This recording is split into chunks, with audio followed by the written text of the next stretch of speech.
396-5555, Jacksonville.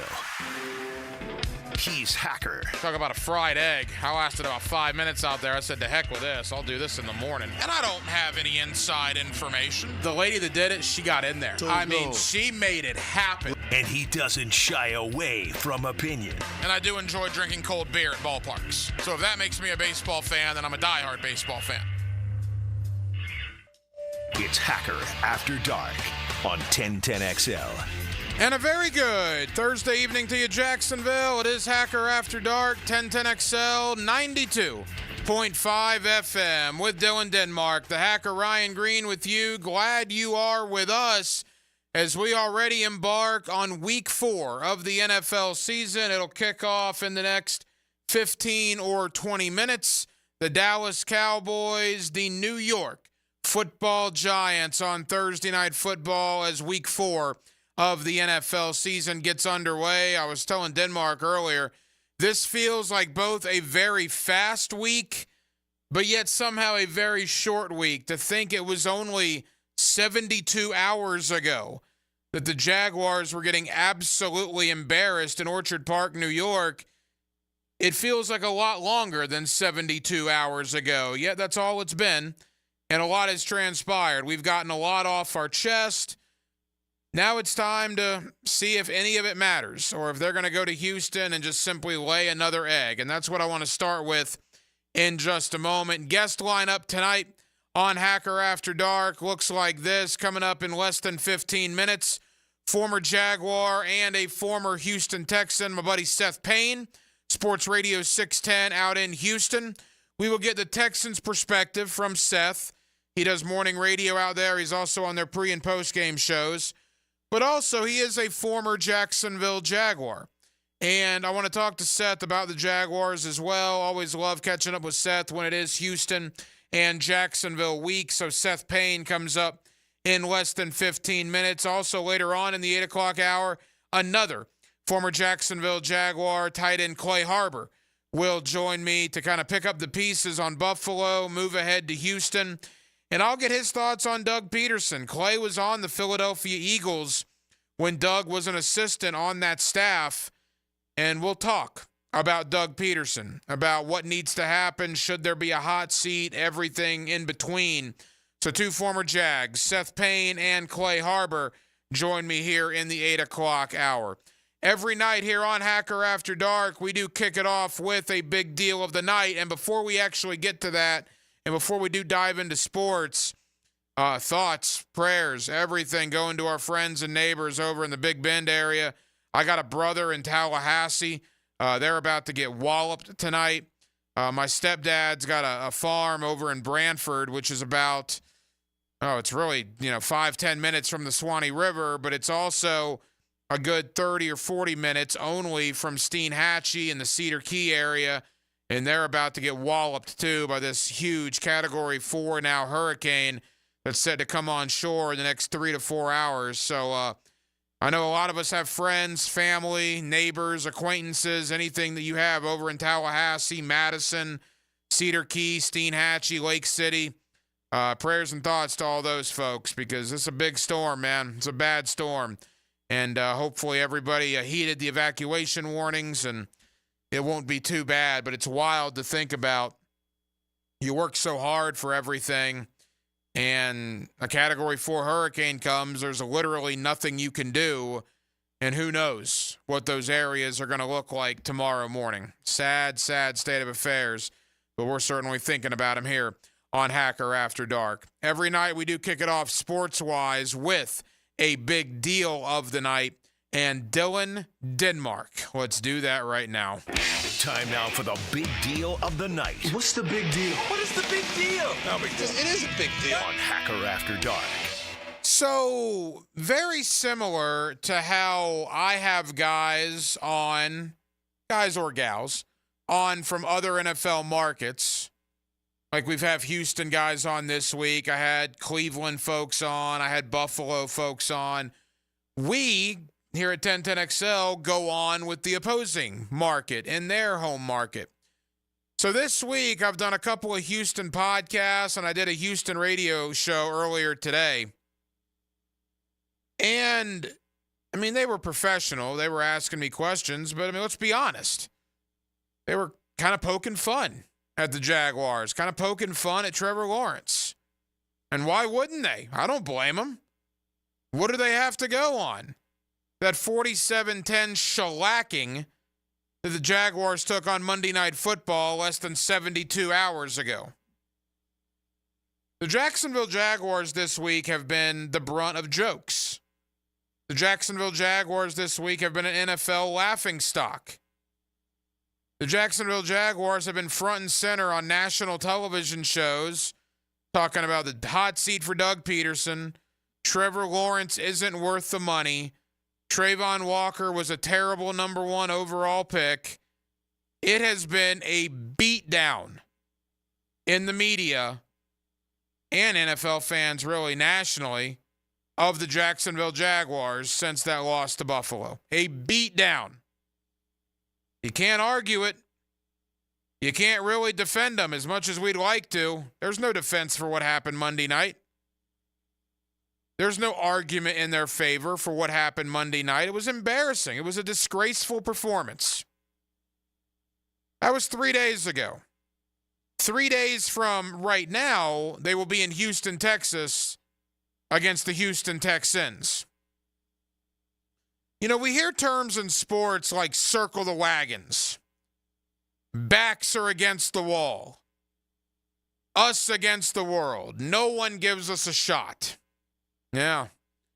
Well, I think every single one of them applies to the Jacksonville Jaguars this Sunday in Houston. Your backs are against the wall. No one is giving you a shot. Again, why should they? We're going to find out about the Jacksonville Jaguars in 2024 on Sunday at 1 o'clock. If they roll over and die again 6 days later like they did against Buffalo, well then, ladies and gentlemen, that's all you need to know. The season's over at that point. There's no point in really even having any thought of a turnaround at 0-4. If they battle, lose a hard-fought game, perhaps maybe there is a cause for optimism there. But how about doing something that nobody thinks you're going to do? Your home market included. I don't think you're going to do it. Most people here on 1010XL that I know don't think you're going to do it. Most fans I know don't think you're going to do it. How about you go prove us wrong? How about you ante up and you use the embarrassment that was Buffalo and Orchard Park, New York, and you use that for any motivation you need to go upset the Houston Texans on Sunday. The last place Trevor Lawrence won a game as the Jaguars starting quarterback over 305 days ago. We're going to find out all we need to know. If they roll over and die again, massive changes are coming. If they're competitive, all right. But more so, if they go out there, and if they're the team that I thought they were and that most of you thought they were in July and August, well, then maybe this could kickstart a revival, if you will. Again, it's reality. As far-fetched as it sounds, if Jacksonville goes to Houston and wins, albeit how awful the first month has been, they'll be 1-3, the Texans will be 2-2, and the Jaguars will be a leg up on a division tiebreaker. Go win the game. You win the game, it erases a lot of bad that's gone on.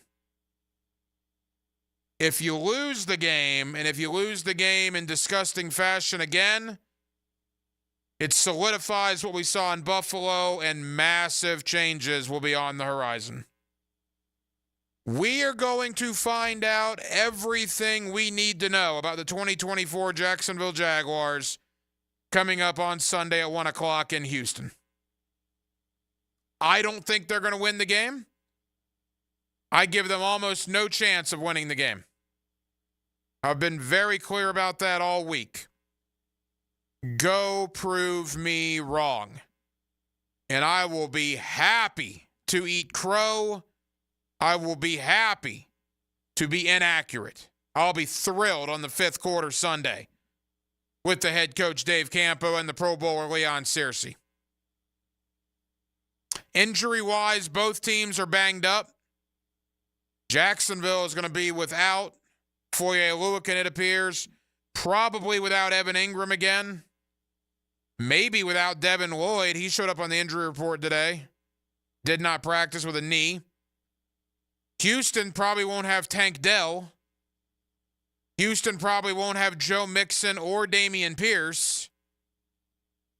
And Nico Collins has a hamstring and was limited today.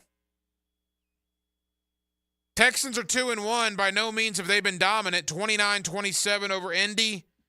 19-13 over Chicago. And they got absolutely crushed in Minnesota last week. They're not invincible. You can go win the game. You can win this game. But if you're anything like you were last week in Buffalo, you got no shot. No shot whatsoever. Trevor Lawrence has heard it all week. Doug Peterson has heard it all week. The players have heard it all week from their own fan base, from their own media, and it's been 10 times worse outside Northeast Florida. If you got any backbone, right? If you got any competitive fire or whatever verbiage you want to say, you want to call it, if not now, then when? If you can't ante up now after Buffalo, when can you? I am fascinated to see what happens on Sunday because it's one of two very different directions. The pivotal fork in the road game. And it's a gigantic fork in the road game. And we're going to find out in less than 72 hours. Let's go out to Houston, Texas. Let's talk to a man that played for both the Jaguars and the Texans. You hear him every morning out in Houston on Sports Radio 610. That's my buddy, former defensive lineman Seth Payne. We'll preview the game. We'll talk Houston, and I'll get his thoughts on the Jaguars, being a former Jaguar himself. Seth Payne, Sports Radio 610 in Houston, next Thursday night. Hacker After Dark. Glad you're with us. 1010XL. 92.5 FM.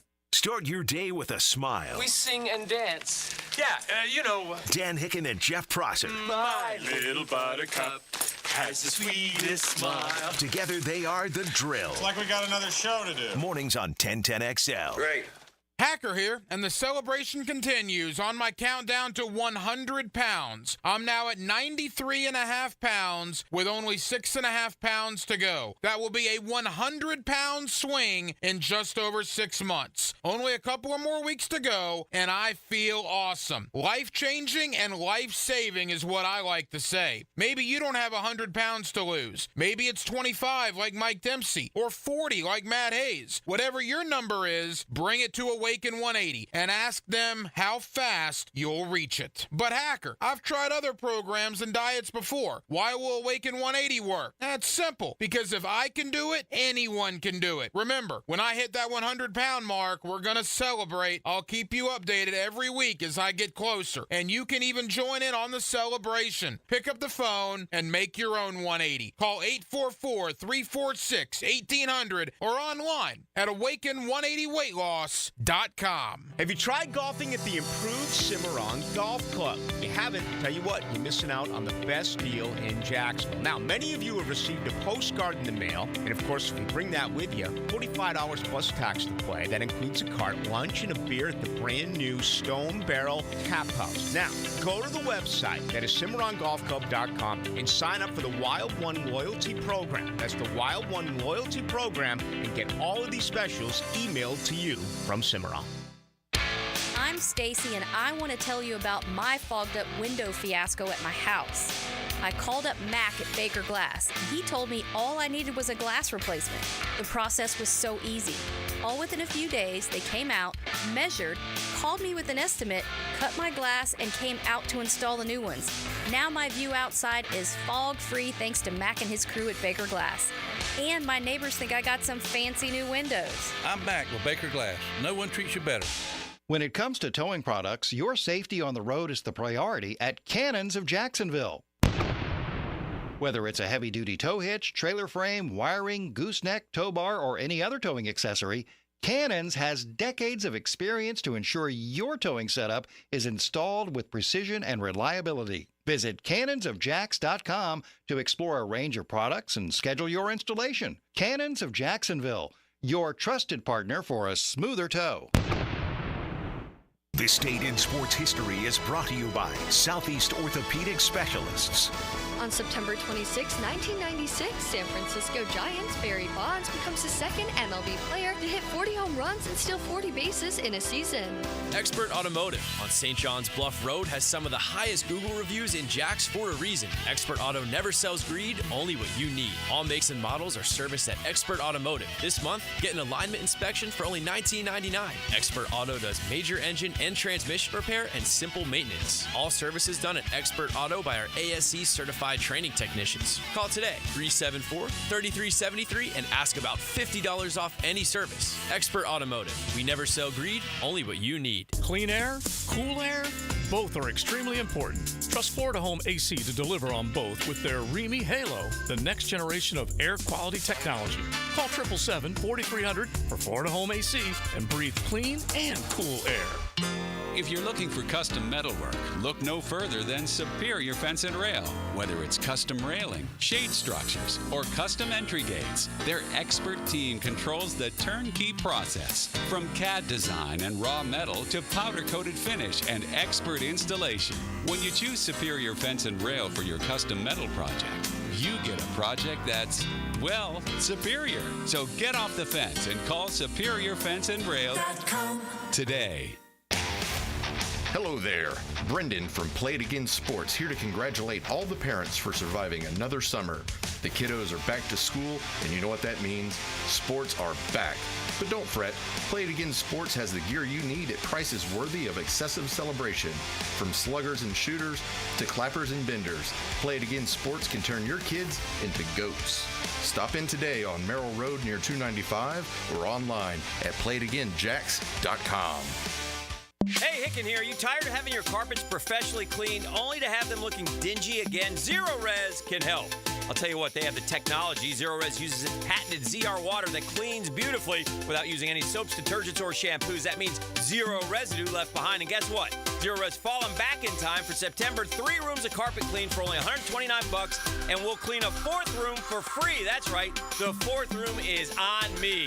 Zero Res, man. Spell it forward. Zero Res, spell it backwards. It's a right way to clean. Former Jaguars corner and first-year head football coach at Duval Charter School at Bay Meadows, K-12, Aaron Beasley here. Are you looking for an A-rated K-12 school prioritizing academics, arts, and athletics? Duval Charter School at Bay Meadows offers a rigorous curriculum to develop strong minds with an additional focus on growing good hearts. DCSB has been an A school for 8 years, and our tuition is free. Now enrolling. Apply at baymeadowscharter.org. Hey, Scarline here. If you're like me in the fall, you want to watch football, not clean. Enter Molly Maid, voted Bold City Best Cleaning Service 3 years in a row.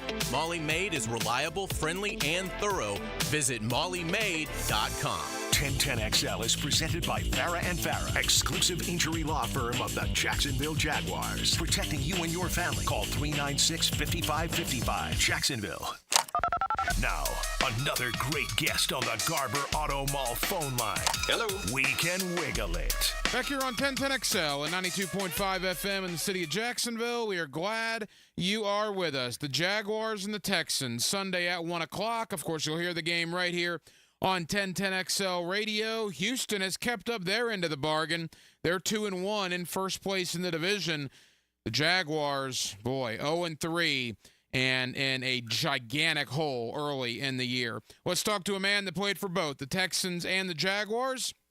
You hear him now on Sports Radio 610 out in Houston. My buddy Seth Payne, always kind enough to join us here on 1010XL. Seth, how we doing, man? I'm good. I'm actually very much looking forward to this game this week for pure football reasons. Just because, I don't think the Jaguars are an 0-3 football team or shouldn't be an 0-3 football team. And I think the Texans showed very much that they're not perhaps up to the measure of the offseason hype just yet. They have the potential, but they're underperforming in regards to the talent on their depth chart. So I think this has potential to be a much bigger battle than probably most people nationally think it could be. You know, it's interesting you say that. Obviously, we've watched with the Texans from afar, 2-1. 29-27 over Indy. That was a great game opening day. They kind of survived Chicago, right, on Sunday night. And then Sam Darnold kind of had his way with Houston. I mean, even though 2-1, is there a little bit of kind of an underachieving thought out there 3 games in? Yeah, I think if you look at what the Texans were at the end of last season in the playoffs, they were a team that was coming up and had obviously improved a lot, but they hit the Baltimore Ravens and it was like hitting a brick wall. And it was clear that they were not that same caliber of team as the Baltimore Ravens yet. You spend an offseason, you make all kinds of additions to the offense and the defense. C.J. Stroud's going to be 1 year further along. And I think you would have expected a lot more fireworks offensively. And, I mean, if I told you that, hey, the Texans would win sloppy and ugly games against Anthony Richardson and Caleb Williams, that makes sense. But that if Sam Darnold was going to be the kryptonite, that makes less sense. And I don't mean that as a slight against Sam Darnold, but they're going to face better quarterbacks than Sam Darnold this year. I think that defenses have done a really good job of taking the top off the offense. They've sat back in the first 3 weeks and they've played a lot of zone and they've tried to limit those 3 top receivers as much as possible. And then the Texans offensively, they haven't been able to run the ball, even versus light boxes, and then they've just been destroying themselves with idiotic penalties. So, yeah, offensively especially, it's been kind of a haphazard affair so far. Former Jaguar and former Texan Seth Payne with us here on 1010XL in Jacksonville. Seth, I picked Houston to win the division. I'm not breaking any news there. A lot of people did. But my one thought about Houston coming into the year was I wonder if they were going to have the same issue Jacksonville had. You know, all the headlines coming in. Trevor Lawrence, year 2 with Doug Peterson going into 2023. And maybe Jacksonville read some of their own headlines. And 8-3, maybe they read more headlines. And the Jaguars just had that epic collapse last year. Is that a concern maybe that Houston read their press clippings a little bit? And maybe that's why they haven't gotten off to the start they hoped for? I think that if that is part of the issue, I don't think it was to such an extreme degree that it's because you've got immature guys on the team or anything. I think that just like Andy Reid will talk about after winning a Super Bowl with the Chiefs, every year you kind of got to be reminded of how hard it is to win in the NFL. And no matter what you look like on paper, I mean, we've seen this over and over again in the NFL. You could have the best depth chart in the world, but man, it's hard to win on any given Sunday. I think that game versus the Vikings might have been a really good reminder for a team that had won 2 games in a row, but had been really sloppy in doing it. And just, even on, I would say, both the Colts game and the Bears game, the first 2 games of the season, the Texans on a down-in, down-out basis were winning the physical battles in those games. They looked like the better football team, but they just weren't doing things to completion. They weren't paying attention to detail. And you just can't do that against the better teams and the better quarterbacks. So we had Cam Akers on in the post-game show afterwards last week after the Texans lost to the Vikings. And Cam basically said something along the lines of what you just said, which is that, hey, maybe they were feeling themselves or overconfident and didn't realize just how hard you have to work to beat good opponents. And, if that is the case, then the big question is, all right, did they learn their lesson and do they look better the next week? And the bottom line is 2-1 is 2-1. They're still the class of the division, no question about that. C.J. Stroud, year number 2, how has he looked to this point? I think he's looked better than the stat lines show. He hasn't had earth-shattering numbers yet. And I think some of that has been, what we were talking about just a little bit earlier, is that teams are very much trying to take the passing game out of it, or at least the deep shot and the menacing threat of Nico Collins and Stephon Diggs and Tank Dell, who's injured, unlikely to play this week, by the way. But the offensive line has not done a great job as a whole in pass protection, and they've been really bad ever since Joe Mixon went out, especially. They've been really bad at running the football. So when defenses are just sitting back in cover 2 and saying, all right, well, go ahead, run the ball, the Texans haven't been able to do that. And, even if, in the modern NFL where the run game isn't as important, they've been so bad at it. And because the Texans offensive line has committed so many penalties, they're in 3rd and long continually. So it's not just that they haven't been able to run the ball on the whole. It's that they're getting stuffed on 1st down. Then it's all of a sudden it's 2nd and 10. Then you get a false start and all of a sudden it's 3rd and 15. It's been a lot of that, especially last week. So the complete lack of a run game and then not getting great pass protection has really limited C.J. Stroud more than anything else. I know the 2 guys on the injury report that we've taken notice of here. You mentioned Tank Dell probably won't play this week. Joe Mixon as well. I mean, it's Thursday. We're still 72 some odd hours from the game. What is the thinking about Joe Mixon's availability for Sunday afternoon? I think it's anybody's guess at this point, and it's a big difference. I mean, the Texans ran the ball really well in week 1 versus the Colts. Joe Mixon had 159 yards rushing. The team rushed for over 200 yards. And then you start to realize after that, the Colts' run defense is atrocious. So there's that. Also, Joe Mixon made the offensive line right a lot of times in that game. The offensive line wasn't perfect in the run blocking, but Joe Mixon does a really good job of dodging flack in the backfield and making something out of nothing. So without Joe Mixon, I'm going to be I would be similarly worried about the Texans' ability to run versus the Jaguars. Cam Akers, I think, last week did as much as he could have behind the blocking he had. And Dameon Pierce might play this week. And I know, look, Dameon Pierce 2 years ago had one of his best runs of the season versus the Jaguars. That might have been the last we really saw of that version of Dameon Pierce. We're still waiting for him to kind of emerge from whatever cocoon he was in last year. He looked good on just 4 carries in the first game of the year, but he's a big question mark right now in terms of just what is he at this point in his career? He's that same guy that can break 5 or 6 tackles on any given play. Couple of more for Seth Payne, former Texan, former Jaguar, with us here on 1010XL in Jacksonville. Seth, out there, you're obviously referred to as a former Texan. You'll always be a former Jaguar in these parts, and I got to ask you, man, 0-3, people that cover this team every day, including myself, man, I'm borderline shocked. Particularly at what we saw Monday night. That was a disaster, man. I don't have a lot of answers. Watching it from afar, what do you think about your former team here in Jacksonville? The biggest thing, and I said this on the radio this morning, was that nobody wants to be cutting excuses for anything at this point with a team when it's struggling. I am curious to see just what happens over the course of the first few games with the Jaguars and brand new receivers. It's going to take Thomas a little while to figure out the NFL. It's going to take Gabe Davis a while maybe to get fully ingrained in the system. The pass protection is what it is, Trevor Lawrence having to get rid of the ball quickly is something that teams have seen Doug Peterson's answers for that by this point. If you can't develop something a little further downfield or that takes a little bit more time to develop, it's really hard to operate that way. But I think if I'm hoping for the Jaguars to click, it's got to be hopefully just because those wide receivers just all of a sudden click one week. It might be this week, might be next week, and then continuing to use the dual threat ability of ETN to balance some of those things out. In your opinion, Seth, what is the problem with Trevor Lawrence right now? I think that we're in this era right now where all of a sudden you're realizing, man, there are a lot of guys who weren't in great situations earlier in their career.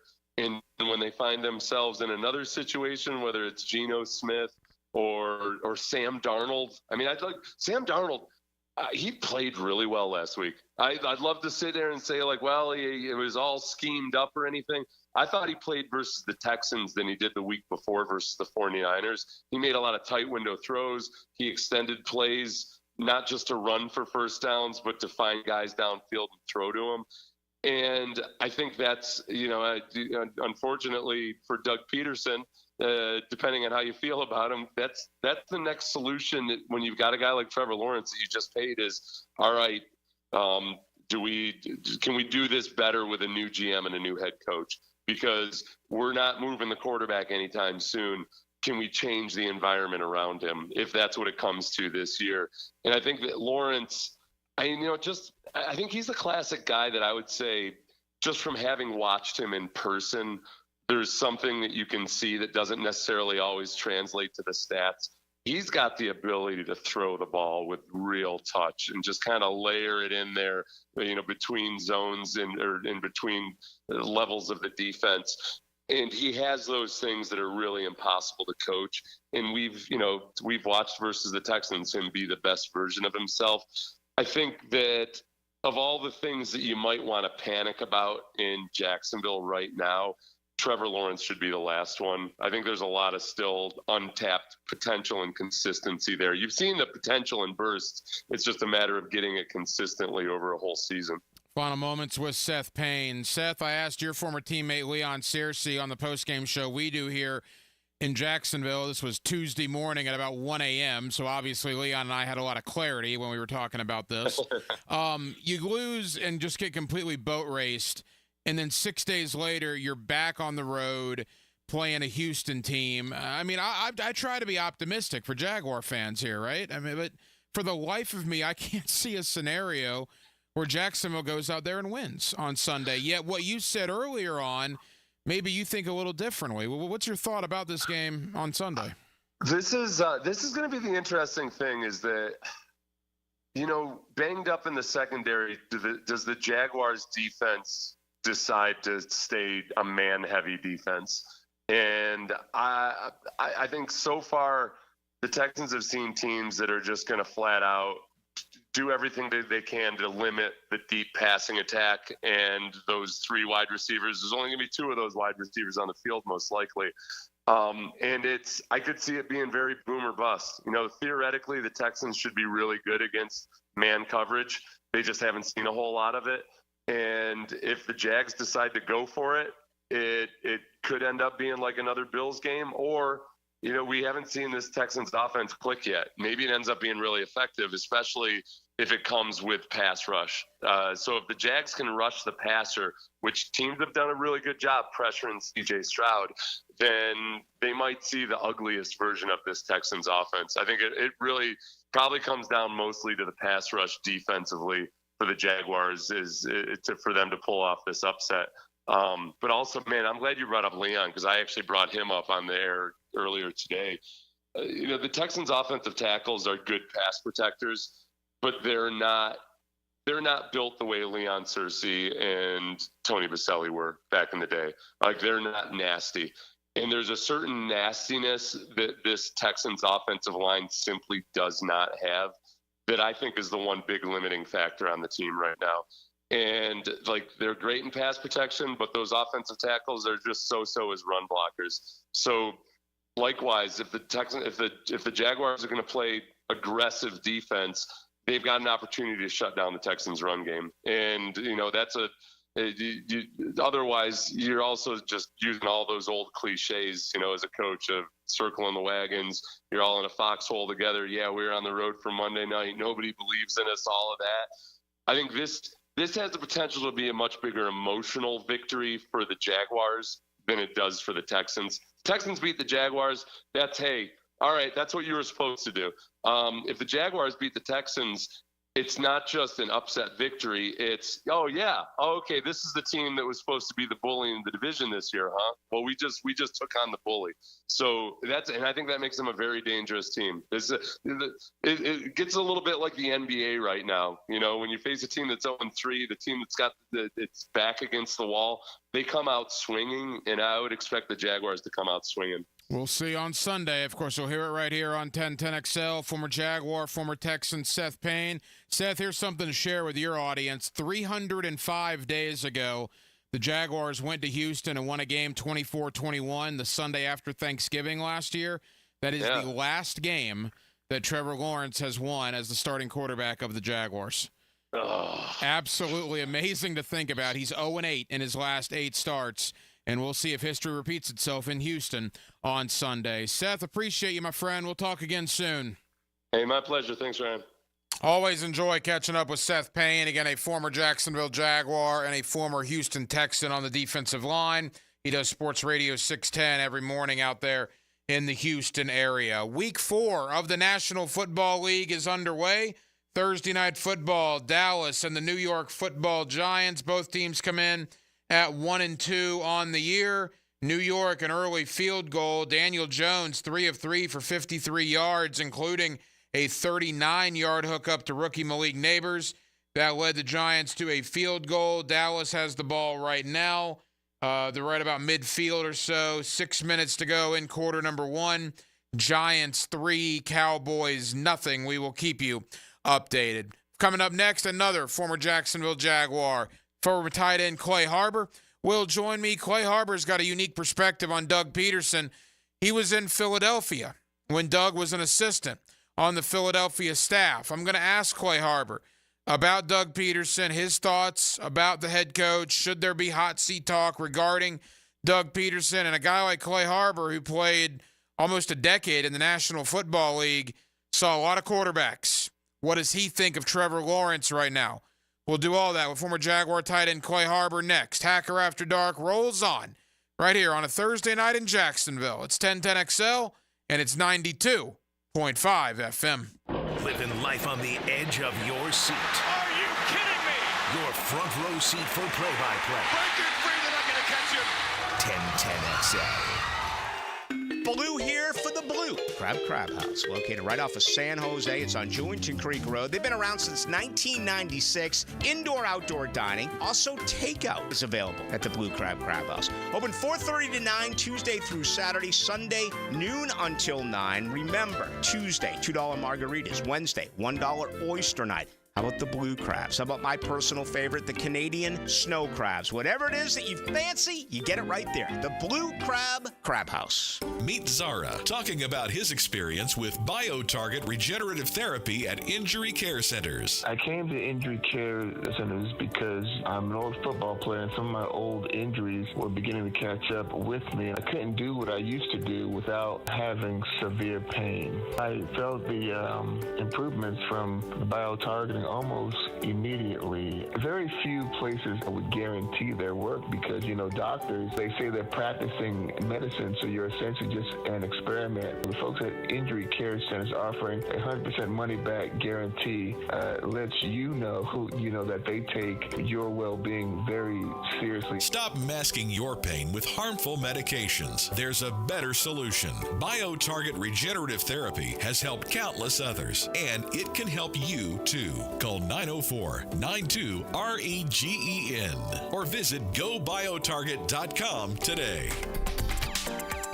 I'm Jeff Middlecoff with Trustline Mortgage. My business partners, Alan Tyre, Bill Pappas, and Ken Rimley, have been helping first-time home buyers with their mortgage financing all over Florida for 34 years. First-time home buyers can get no or low down payments, anywhere from 0 to 3.5% down. As a first-time home buyer with Trustline Mortgage, you get added benefits for doing your loan with us, like lower rates on your mortgage insurance and lower closing costs. Oh, and did I forget to mention that Trustline gives first-time home buyers better mortgage interest rates? Here's the bottom line. Trustline Mortgage wants to help first-time home buyers accomplish your goal of home ownership. That's why Trustline Mortgage is offering the best first-time home buyer benefits around, period. Trustline Mortgage delivers with no and low down payments, lower closing costs, and better interest rates. Call Trustline Mortgage today at 381-LOAN. Yes, 381-LOAN to find out how we can help you buy your dream home. Or visit our website at TrustlineMortgage.com. Trust your instincts and follow the line to Trustline Mortgage. Certain restrictions apply. See office for details. Trustline is an equal housing opportunity. MLS number 331480. Electricians, innovators, and tech enthusiasts, listen up. Miller Electric is shaping the future, and we want you to be a part of it. From healthcare and data centers, corporate offices, aviation, and industrial facilities, Miller Electric is powering the most exciting projects in Jacksonville and beyond. We offer not just a job, but a thrilling career with great pay and incredible benefits. Visit us at millercareers.com to apply. Miller Electric, where your skills meet our vision, an equal opportunity employer. Get more Garnet and Gold on the Seminole Report. Follow the Seminole Warpath to college football glory. Brought to you by your local Ag Pro, your home team. Stay close to the Seminoles with the Florida State Seminole Report on 1010XL. Hey folks, this is Dave Benyon with my son Ammon here from Zero Res. Ammon, you've been cleaning air ducts for a while now. What are some of the reasons customers might consider getting their air ducts cleaned? There are many reasons. Many times, people suffer needlessly from poor indoor air quality produced by the conditions in their air system. Construction dust, the presence of bacterial growth, and years' worth of buildup all come together to make your air ducts a pretty gross place. If you suffer from allergies, have recently moved, recently remodeled, or have never had your air ducts cleaned, then now is the best time to call. By calling Zero Res, you'll have the peace of mind of knowing that you called the best of the best. Our state-of-the-art truck mount system and top-of-the-line service representatives simply can't be found anywhere else. Google Zero Res and read thousands of 5-star reviews. So what kind of deals can I expect? Just mention that you heard us on the radio, and we'll give you $100 off your air duct cleaning. Wow, that sounds like a pretty great deal. Remember, folks, Zero Res, spelled forward or backwards, it's the right way to clean.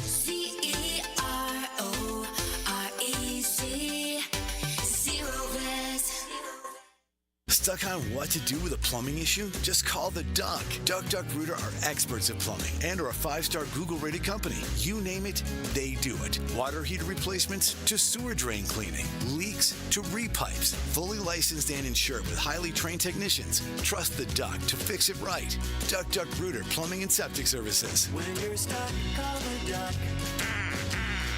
904-862-6769.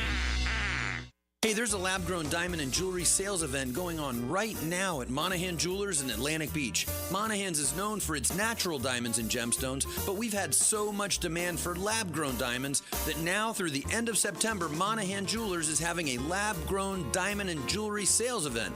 We've brought in a huge selection of lab-grown diamonds and jewelry to meet this incredible demand. Lab-grown diamond sales event now through the end of September at Monahan Jewelers in Atlantic Beach.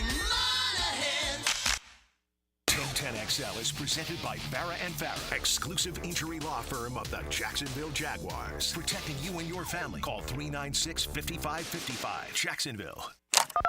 Now, another great guest on the Garber Auto Mall phone line. Hello. We can wiggle it. Back here on 1010XL and 92.5 FM in the city of Jacksonville, we are glad you are with us. The Jaguars and the Texans, Sunday at 1 o'clock. Of course, you'll hear the game right here on 1010XL Radio. The Jaguars 0-3, that's reality, coming off a Monday night showing in Buffalo. That was one of the biggest disappointments maybe in the recent memory for the Jacksonville Jaguars. With all that being said, let's talk to a man that played for the Jacksonville Jaguars, part of his many years in the NFL, my buddy, former tight end Clay Harbor, and he's always kind enough to join us here on 1010XL. Clay, it's been a little while, man. How are you? I'm doing good, Ryan. I can honestly say I'm doing a lot better than the Jaguars are at this point. So that's not saying much, though. There's no doubt about that. And look, I've asked you a lot of questions in the times I've had you on. I'm going to ask you a simple one, but probably the answer will be a little more complex. I mean, in your opinion, what has gone wrong here in the first 3 weeks? I'm going to try to put my finger on this, too. It's tough because the offensive line hasn't been good. I think, Cam Robinson hasn't played well. Brandon Sheriff isn't the Brandon Sheriff that we once knew. Anton Harrison, not great. Start for him as well. And I think that becomes an issue with Trevor. And then Trevor just hasn't been great. He's missing some throws. You have some drops there. It's just like a perfect storm. And I've been around teams like this, been on teams like this where it's tough to put your finger on it. You go back after a game like you saw on Monday night, and you're like, okay, where did we go wrong? You watch the film.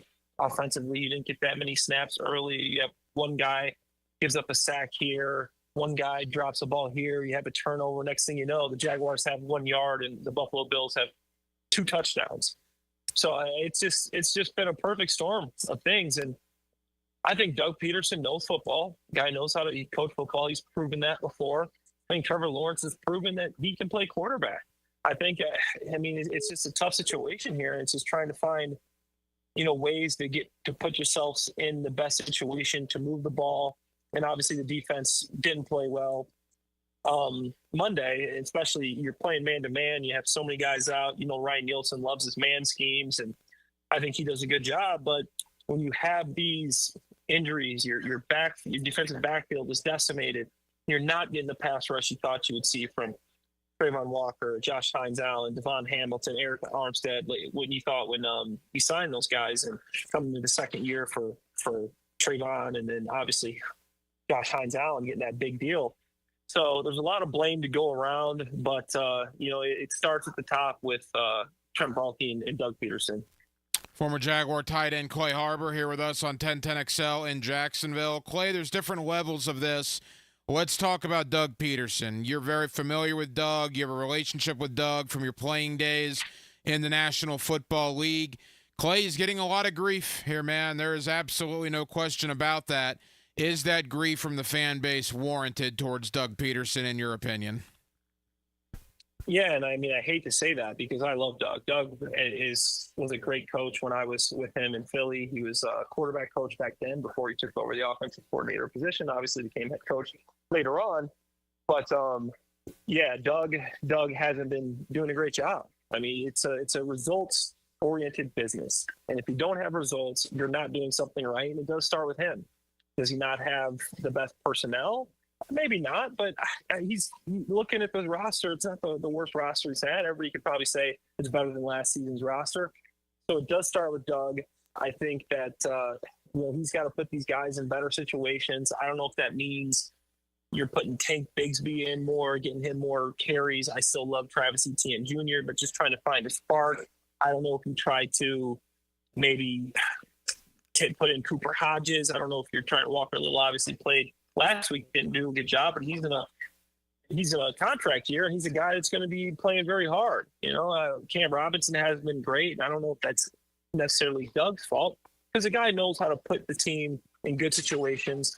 And then Trevor just hasn't been great. And I don't know if that's because he doesn't have the same coaching around him that he did when he was having his best years. Jim Bob Cooter, Mike McCoy, he had a lot of guys that had played a lot of football and coached a lot of football in their careers and knew how to put him in good situations and coach him up.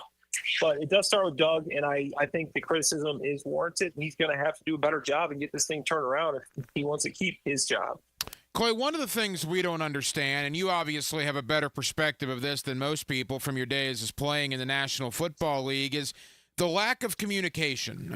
Look, Press Taylor and Doug Peterson and Trevor Lawrence, this is year 3 together. When you combine, Christian Kirk, Travis Etienne, Brandon Sheriff, Cam Robinson, a lot of the core guys have been here together now this is their 3rd season, and yet we're hearing about communication's not great. They're not getting maybe the plays in on time. That's why they've had to waste timeouts and avoid delay of games, and it's happened time and time again. To me, that's nonsense, man. But again, you're the guy with the better perspective. Is that crazy to you that this is happening 3 years into this thing? Yeah, and that's one of the things that makes it difficult. If this is the first year in an offense, the first year in a coach's tenure, you still want to be able to have better communication than they've had. But at this point, when you've been together now for 2 full seasons, 3 full seasons for some of these guys, you can't have that. You got to be able to communicate. You got to know exactly what you're seeing, and you got to see the same thing. If you're coming into a new offense, I've been to a lot of new offenses. It's like learning a new language. Like maybe for a year, you're translating things. You're like, okay, what does this mean in this language? You come from a system that may be trio, and that system is now trips in this system. But these guys know the system. They should be able to be playing free. You should be able to see the defense. You're not thinking about the play calls. You're getting them quick. You're being able to now take the second step. Now you're looking for defense as soon as you get the play. You're not thinking about what do I have. You're thinking about how do I win. And you're not seeing that for some reason. I know you do got some new guys, Gabe Davis, Brian Thomas Jr., but overall, you should be able to be playing at a faster pace. You shouldn't have communication issues, and it just shouldn't be something that's a problem on this team right now. Clay, Trevor Lawrence has gotten annihilated the last couple of days since Monday Night Football, and with good reason. He's one of the highest paid quarterbacks in the league, $55 million a year, and he has 2 touchdowns, 1 pick in 3 games, and is completing 52% of his passes. When you see Trevor Lawrence, in your opinion, what is the problem? I've been trying to figure that out. And he just can't string the drives together. He'll have a good throw here, then a bad throw here. You saw him airmail that ball, that interception on Monday. Then he's throwing balls in the dirt. And it's tough when you're playing from behind and not playing ahead of the chains. And I think the run game, I mean, the yards per carry isn't bad, but you want to get more out of the run game and play ahead of the chains. And for Trevor, when you're playing from behind, that gives the defenses free autonomy to do whatever they want to start running some exotic blitzes, to simulate pressures, and not really worry about getting caught off, out of position, right? Because you're ahead, you have the lead, you can play more free instead of trying to play catch up. So I think they just got to start fast, get ahead of the chains, get ahead of the team. So now the defense has to worry about you. Okay, are they going to try to run the ball and milk this clock? Are they going to try to throw it? You can start using more play action. A lot of different things you can use in the offense, but it all comes down to he's just got to play better. And as cliche as that sounds, I mean, that starts in practice. Wednesday, Thursday, Friday, you got to practice better. You got to get back. You got to watch more film. And at this point in the season, people are saying, what are they going to do? You can't make massive changes. You're not changing the offense. You're not bringing in some big player that's going to help them. You got to do it. And the guys, each player is just going to have to take accountability and step up their games individually to help the team. Couple more for former Jaguar tight end Clay Harbor. Clay, we're all putting our doctor's hats on here in Jacksonville, trying to get inside the head of Trevor Lawrence. Some of the theories out there is he's pressing because of that $55 million a year contract. Other theories are he's just completely lost confidence because his offensive line is horrible. Do either of those, seem plausible to you, being a former player? Yeah, I mean, the psychology thing is real. When you're a guy that's getting paid and you hear it from everywhere, he's overrated, he doesn't deserve this money, that can have something to do with you. That can change your confidence. And I mean, it's tough. When I played, we didn't have as much social media, and we didn't have the Twitter, all the shows as much as we do now. And it's just everywhere, and it's hard to escape. And it's such a story how this guy's being overpaid. Maybe you want to go prove them wrong too much, and now you're pressing. And now your mindset changes. And just a little mindset change can change a person and a quarterback. You have to be so on when you're a quarterback. That's hard. And then the offensive line, absolutely. When you don't trust your protection, you're thinking, okay, am I going to get time? I see this coverage. I want to go here, but I don't think I'm going to have time to throw it there. So now you're not making the reads correctly because you're not trusting your offensive line. That's really affecting you as a player. So I think it's twofold, and both of those have validity there, but I think he's got to figure out a way, because quarterbacks like Trevor Lawrence, when you are getting paid that much, when you're supposed to be a superstar, you're supposed to be a stopgap, you're supposed to be a problem solver, you're supposed to be the guy that you win because of, not a guy that you're winning you're kind of along for the ride. So Trevor's got to step it up, and he's got to do a better job there of winning, even though his offensive line is great. Get the ball out quick, get hot routes, change the route if you don't see something you like, and he's got to be better. Final moments, former Jaguar tight end Clay Harbor. Clay, they lost by 37 on Monday night. Buffalo could have scored 70 if they wanted to. They didn't even try in the second half. I mean, it was ridiculous. So now here we go. 6 days later, they got to go to Houston, and hi C.J. Stroud, hi Stephon Diggs, and Nico Collins, Danielle Hunter, Will Anderson, all the fellas will be waiting for him. And look, I try to be optimistic, man. I try to – I mean, I've been accused of being too negative in the past by people, so I've been trying to be more positive Ryan here on 1010XL. For the life of me, I cannot imagine a scenario where they beat the Houston Texans on Sunday. Can you? Ryan, I can't. And I think some people see it as a positive. They're coming off of that loss, and I think that's kind of a negative, because they're going to come back and they're going to be hungry, and it's going to be tough. But if you want to look at a positive, have a little hope, here's something you can look at. There's a blueprint out there now for how to stop the Houston Texans, right? The last couple of weeks, Chicago didn't play bad against Houston. They're not a world-beaten team, and they were in the game. They had a chance to go down and beat the Houston Texans, the Chicago Bears, with their rookie quarterback, not a great offensive line as well. Then you see what Brian Flores was able to do to C.J. Stroud. He had a 9 QBR when he's throwing between the numbers, and the blitzes he's running, the simulated pressures, and pressuring CJ and getting him off his spot. They're not able to do anything. They're not able to move the ball with all those weapons. So if you take the blueprint from the Vikings game and try to implement that into your game, get ahead quick, blitz CJ Stroud, then there's a way to win. But with this Jaguars team right now, coming off of that loss, like you said, there's not much hope.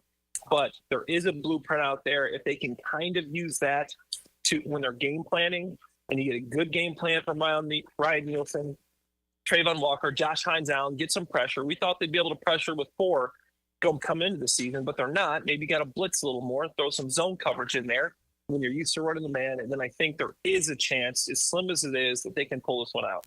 Clay, final question. We know how connected you are to the Chicago Bears, the work you do in the city of Chicago. Look, I think Caleb Williams is going to be fine. We're 3 games in. Let's not, jump to conclusions. Having said that, I also saw Jaden Daniels on Monday night. Any concern in the Windy City about, holy moly, what's Jalen Daniels doing over there in Washington? Yeah, some people are already having buyer's remorse, and I'm trying to stop myself from that, because when you watch a game like that on Monday Night Football against the Bengals, when he's playing so well in these high leverage situations, it's hard to say that this guy isn't going to be a superstar. To me, it was like one of those coming out moments, like a star is born, and seeing how he's able to not only win with his legs, but his arm, only throw 2 incompletions, 3 touchdowns, 2 incompletions. I mean, that's incredible. He played a heck of a game. That last second touchdown he had was just a thing of beauty. And like I said, it's hard to look at a guy like that whose demeanor never changes. He's laughing, he's having fun, but he's also serious, and he's just so in the moment. He doesn't seem flustered. You think that guy's going to be successful 100%. And then looking at Caleb, you can't see it yet, but I think it's way too early to say, hey, we picked the wrong guy. We got to give Caleb more time. And I still think that he will be a player. That would be wild if it happened 2 years in a row. Obviously, Bryce Young, number 1, Yeah. C.J. Stroud last year. We know how that's working out. Not ready to jump to that conclusion yet, but there is no doubt Jaden Daniels has looked fantastic early on here for Washington. It's always fantastic when we have Clay Harbor on. He's one of our favorites, former tight end in the National Football League, including some years right here with your Jacksonville Jaguars. Clay, I know you're busy. Thank you for the time, brother. We'll do it again soon. Appreciate it, Ryan. Thanks for having me. Joe Cowart. That's the quiet cool. Matt Hayes. Come on, help us win. And Leon Searcy. All right, let's break someone's clavicle on 3. XL Prime Time. 1, 2, 3. 2 to 4 weekdays on 1010XL. Awaken 180 weight loss. Awaken 180 weight loss. I am nearing in on 100 pounds of weight loss. From 317 pounds on February 20th, I did my weigh-in today with Awaken 180, and I was 219 pounds. I'm down 98 pounds on Awaken 180 weight loss. Hopefully by next week, I will cross that 100-pound threshold. It's life-changing, man. It's life-saving. It's the best weight loss program I've ever been on. Here's the bottom line. If you need to lose a ton of weight like I had to, or if you need to lose 20, 30 pounds, anything in between, take it from a guy that's about to lose 100 pounds on this program. And go to awaken180weightloss.com. Awaken180weightloss.com. They're changing lives. They're saving lives. I know this because I'm one of them. You could be the next. Awaken 180 weight loss. Now you can watch 1010XL shows all day on X, Facebook, and YouTube. Brought to you by MyBookie. Experience Vegas from the comfort of your phone anytime, anywhere. Sign up today. Use promo code 1010XL. Rick Ballou for Carlson Dental. I've been telling you this for quite some time because it's true. I hate going to the dentist, or at least I used to hate going to the dentist. I had total anxiety, and then I tried sedation. Light sedation for cleaning and deep sedation as well for cavities and root canals. Folks, it's an incredible experience. So don't be nervous. Don't be scared. Go to CarlsonDentalGroup.com. That's CarlsonDentalGroup.com for all of your dental needs. Does the building you go to work in every day need a little love and attention? Jason Parker here with Performance Painting. Great companies take great care of the buildings their staff and customers walk into every day. If the building you're in doesn't match the vision you have for your company, we can help. Go to performance-painting.com. Our highly trained team makes the difference. Quality coatings applied with pride. Performance Painting. This is Chelsea with Renewal by Anderson Custom Windows and Doors. Here's what people are saying about working with us. Installers were professional, courteous, and efficient. Great customer service. on time, explained the process, and walked me through the installation. Amazing team. Our experience with Renewal by Anderson was outstanding from the beginning to end. Renewal by Anderson, proud partner of the Jacksonville Jaguars. Visit rbafla.com. License number CGC 1527613. Renewal by Anderson, custom windows and doors. I'm with Greg Mackey from Cycles of Jacksonville, and even though you're the place to go for fun, you're also a place to go for generators. People need generators. And the Honda lineup is amazing. They make the super quiet model, inverter technology, the electricity's super clean. You can have conversations with them. You can back up your whole house with a Honda generator. So we have them in stock, and we're ready to ride. So you have generators big enough that could run everything in the house. Absolutely. Check it out, Cycles of Jacksonville on Atlantic near Regency for generators. Hello, First Coast. I'm sure by now you have seen our bright green GFL trucks and containers throughout the greater Jacksonville area. We're an industry leader in solid waste and would love the opportunity to earn your business. We're committed to customer service, reliability, and have an unwavering focus on safety. Whether commercial or construction, let us haul your waste away. Call 904-760-5880 to get a quote today. From GFL, Green for Life. Home of the Jaguars. WJXL AM Jacksonville Beach. WJXL FM Jacksonville Beach. Right now, they're on their way to ruin your day. Don't bother calling the police. They can't help. And if you're not prepared, you will suffer. Yes, it's that time of the year. Heat and humidity are attacking North Florida. But help is at hand. Call Mike Merritt's Heating and Air Conditioning. Mike Merritt has a license to chill and lets you maintain your comfort zone at a bargain price. How? Mike Merritt stands ready to help, routine or emergencies. And Mike Merritt knows emergencies can happen at any time. So with Mike, there's never any overtime charges. And Mike's team works without commissions. Merritt will never try to sell you parts you don't need. You can't trust just anyone with a truck. Call Mike Merritt, the company North Florida has trusted for 35 years. Call today. License number CAC 050384. Hey gang, Prosser here, telling you once again about Chad and Sandy Newman. Mortgage rates are down, creating more active buyers and sellers. If you've been waiting, now is a great time to sell your home before more homes flood the market, driving down prices. So maybe you want guaranteed no-hassle home sale, but don't want to give up hard-earned equity to do it. They can handle that. You see, Chad and Sandy can take every problem you think you have and replace it with a promise. Chad and Sandy guarantee your home sold at an agreed-upon price and deadline, or they will buy it. The success stories are rolling in. Mike and Lisa in McCormick. We inherited a family home that came with equity, but also a mortgage. We needed to sell fast to avoid extra expenses on a second mortgage. We heard about Chad and Sandy on the radio and called. Everything they say on the radio is true. The home sold in 3 days for full asking price. Call Chad and Sandy today, 904-414-6200, or go to chadandsandy.com. That's Chad, ANDSANDY.com. 1010XL is presented by Farah and Farah, exclusive injury law firm of the Jacksonville Jaguars. Protecting you and your family. Call 396-5555. Jacksonville. Hacker After Dark on 1010XL. 9 o'clock hour has arrived. Week 4 of the National Football League kicks off tonight. Thursday night football. Cowboys lead the Giants 7-6. 9 minutes to go in the first half. 2 field goals by the Giants. The Cowboys did find the end zone. Dak Prescott to Rico Dowdle for the score. So the Cowboys actually just went for it on 4th down in their own territory, and they got it. So Dallas 7, New York 6. 9 minutes to go until halftime. Coming up in the 9 o'clock hour here on Hacker After Dark, in about 30 minutes, we'll go to Gainesville. Jacob Rudner, 24/7 Sports, Swamp 247. Florida enjoys a bye week. Kind of where are we with the Gators now at 2-2 with UCF a week from Saturday? Have the waters calmed with Billy Napier after the win over Mississippi State? We'll talk with Jacob Rudner about that coming up at the bottom of the 9 o'clock hour. Coming up next, Ben Arthur, FoxSports.com and the Fox Sports app, covers the National Football League. We'll talk Jaguars, AFC South, and more with Ben Arthur, and that's next on a Thursday night in Jacksonville, Florida, with Dylan Denmark. The Hacker Ryan Green with you right here. It's Hacker After Dark on 1010XL and on 92.5 FM. 1010XL is multimedia.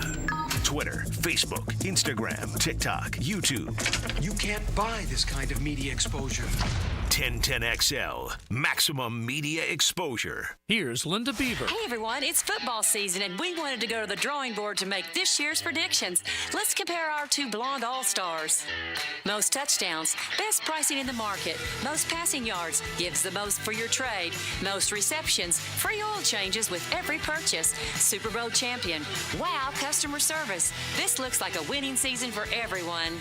Come see Beaver Toyota in St. Augustine or Beaver Chevrolet in Jacksonville, where you can score big all season long. Blue here for the Blue Crab House, located right off of San Jose. It's on Jewington Creek Road. They've been around since 1996. Indoor-outdoor dining. Also, takeout is available at the Blue Crab House. Open 4:30 to 9, Tuesday through Saturday. Sunday, noon until 9. Remember, Tuesday, $2 margaritas. Wednesday, $1 oyster night. How about the blue crabs? How about my personal favorite, the Canadian snow crabs? Whatever it is that you fancy, you get it right there. The Blue Crab House. This is your Mad Dad's Update with Chapter President Donald Ford. In our effort to curb crime, drugs, and violence during the summer months, we are offering Friday Night Lights. It has already started and will be going until school starts back. It is every Friday night from 6:30 to 9:30 at the Blacktop, 5732 Normandy Boulevard, and behind the Potter's House Christian Academy. We manage 3 basketball courts. You are not running on the cement. We have covering on each court. The Lakers, the Magic, and the Heat. Ages 15 to 40 years old.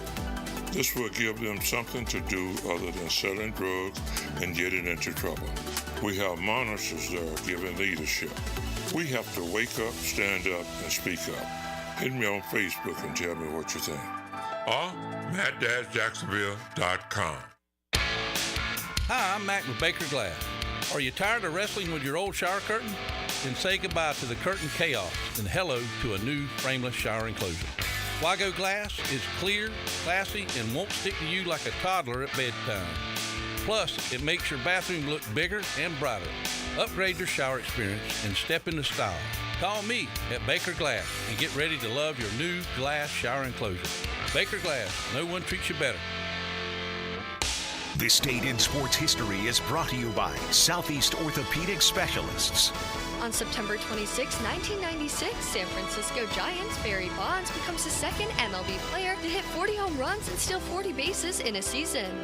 At Cannons of Jacksonville, they know that when you're towing anything, you gotta have products you can rely on. With over 50 years of fabrication expertise, the family at Cannons can repair or install precisely what you need to tow with confidence. Whether it's a heavy-duty hitch, trailer frame, gooseneck, tow bar, or any other towing accessory, Cannons will provide you with unmatched precision and durability. For all your towing needs, visit cannonsofjacks.com, where quality and customer satisfaction collide. Don't be sidelined from an injury that keeps you out of the game. Get the care the pros receive. Now available at Injury Care Centers, newly FDA regenerative treatments that will significantly shorten your recovery time. Sprains, strains, fractures, post-op surgeries, cut your recovery time in half or shorter. Masking pain just makes it worse. Fix it now. Call 904-783-0008. That's 904-783-0008. Injury care starts at Injury Care Centers.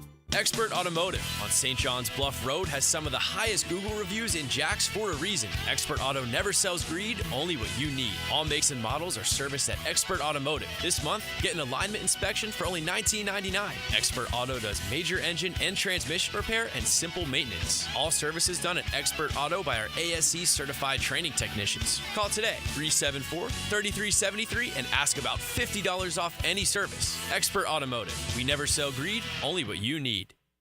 Homeowners, listen up. The Fed has taken action, lowering rates for the first time in years, and Loan Pronto has followed suit by lowering mortgage rates big time. Prosser here, Loan Pronto just locked in a homeowner at 4.59% APR, the lowest in 2 years. Whether you got your loan last month or last year, it's time to call Loan Pronto and dump that high rate loan. You can lock in a lower rate fast with virtually no paperwork and usually no appraisal. There's no limit on how many times you can refi, so get started. Even if you're in process with another lender, give Loan Pronto a call.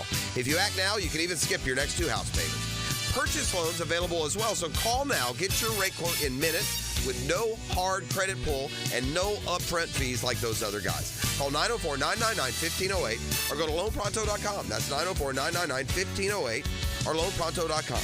Equal housing lender, NMLS 1661781 on approved credit, MLSconsumeraccess.org. What's larger, the Earth's moon or the planet Pluto? Does your homeowner's insurance company contact you before, during, or after a big storm? If not, then it's time for you to contact Southern Oak Insurance. Find us online at southernoak.com. Our family protecting yours, Southern Oak Insurance. The moon is larger than Pluto, as its radius is over 1,000 miles. Pluto, just 715 miles. Southern Oak Insurance. Our family protecting yours. 1010XL is presented by Farah & Farah, exclusive injury law firm of the Jacksonville Jaguars. Protecting you and your family. Call 396-5555. Jacksonville. Now, another great guest on the Garber Auto Mall phone line. Hello. We can wiggle it. Back here on 1010XL and 92.5 FM in the city of Jacksonville. We are glad you are with us. The Jaguars and the Texans, Sunday at 1 o'clock. Of course, you'll hear the game right here on 1010XL as Jacksonville looks to pick up the pieces from what was just, well, quite frankly, a disaster, an avalanche, whatever verbiage you want to use on Monday night in Buffalo. Where do the Jags go from here? Anywhere but where they are right now. Anything would be better than what we saw on Monday night. With that being said, Ben Arthur does a terrific job covering the National Football League for FoxSports.com and the Fox Sports app, and he's always kind enough to join us here on 1010XL. Ben, how you doing? Doing well, Ryan. Thanks for having me. Hey, Ben, we always appreciate it. All right, you and I talked this offseason. We haven't spoken since the season got underway, but when we talked this offseason, you know, I think we were in agreement that Jacksonville, not a Super Bowl contender necessarily, and maybe not the favorite in the division, but I think, 8, 9, maybe 10 wins was not out of the realm of possibility. Ben, 3 weeks in, they might be the worst team in football. Are you as surprised as I am with what's transpired here so far? Yeah, of course. It's really quite shocking how much this team has kind of fallen, how they seem like defeated, right? It just seems like they don't have any answers. It doesn't make sense why Trevor Lawrence is playing this way. It doesn't make sense why the offense is regressing in its third year with Doug Peterson. It doesn't make sense why this defensive line has looked as bad as it has been. A lot of things don't make sense with the Jaguars right now. And I think right now it kind of comes down to, we talk so much about momentum in the NFL, and the kind of flip side of it is like it could compound in the wrong direction for you. And I think that's kind of where we're at with the Jaguars, seeing a lot of those issues from kind of the second half of the season meltdown last year trickle into this year. I think it's maybe arguably more mental for the Jaguars at this point, the fact that they haven't been able to find answers for so long. When you don't have confidence, it's a really tough place to be in the NFL. And I think that's where the Jaguars are right now. Ben Arthur, FoxSports.com and the Fox Sports app covering the National Football League. Ben, the natives are restless when it comes to Doug Peterson. Peterson is 18-19 in 37 regular season games, 1-1, obviously, that playoff run in 2022. Do you believe that the criticism is warranted, and should there be a little bit of a hot seat with Doug Peterson right now? There should absolutely be a bit of a hot seat with Doug Peterson. Just the way this team has regressed, right? Starting with the beginning, the second half of last year, just how they completely fell apart. And this year, kind of the continuance of not having any answers, like, why does Trevor Lawrence and the rest of the offense overall continue to get worse under with having Doug Peterson as your coach, it's just really hard to fathom right now. I mentioned the confidence piece as well. I mean, this is a team that just doesn't look like as much confidence right now. And then I think from a personnel standpoint, you kind of have to. I don't remember, Ryan, if we talked about this when we last chatted, but like kind of one of my concerns was like the offensive line heading into the season. As much as we talked about this potentially being the best team that they've had around Trevor, I just wasn't totally convinced of their lack of movement up there. And I know they brought in Mitch Morse and they picked up a guy in the fourth round in Foster, but I just wasn't totally sold on like running it back with essentially the same unit. And that's kind of reared its ugly head, right? And so, when we criticize Doug, we have to criticize Trent as well. And there are some other moves in there, that kind of play into what has been a disaster so far. But yeah, they should absolutely be on the hot seat. This is kind of inexcusable. I think, as many people talked about, I mean, this is supposed to be a pretty talented Jaguars team. I know Shad Khan at the beginning of the year had, and a lot of people didn't. I don't think a lot of people like blinked their eyes because I mean, you look on paper, they should be, at least above average, right? And so for them to be at this point, a hot seat is completely 100% warranted for the Jaguars, for Peterson and Trent. Yeah, you mentioned Trent Baalke, Ben, and shame on me because I proclaim myself to be one of the presidents of the Trent Baalke fan club this offseason because I thought he did a really good job. And even though I still feel there are parts of the roster build that were good, you mentioned the offensive line. I'll go there and I'll go to the D-line. My two caveats were, all right, you bring in Mitch Morse, you re-sign Ezra Cleveland, Anton Harrison's coming into year 2, Cam's not suspended. That's what I was going on. And that's been a borderline disaster. Cam Robinson was atrocious on Monday night. I mean, I do a post-game show with Leon Searcy, one of the best offensive linemen to ever wear a Jaguar uniform, and Leon was basically saying he was done with Cam Robinson. So if Leon says that, that's good enough for my eye as well. And then the defensive line, and I know you and I talked about this. Look, Joshua Hines-Allen and Trayvon Walker, that's great. And those are two young guys, and hopefully they get better. They certainly haven't started off very well, but I'm fine with them. It was the depth behind them. They don't have anybody, and they haven't had anybody, Ben, for 2 years. And whether it's arrogance or incompetence or ignorance or whatever it is from Baalke, he decided 2 years in a row not to bring in veteran edge pass rushers. And on Monday night, Josh Allen literally had 5, 6, 7 seconds to throw the football. It was a joke. Yeah, it's the depth. Yeah, depth absolutely was. I think we did talk about that being a big concern. And it's and the thing is, like, I don't think it's gone totally ignored, right? Like, I think the Jaguar, they did draft 2 D linemen, right? I mean, Mason Smith, who wasn't inactive the previous week, so that maybe didn't say speak well of kind of his development to this point.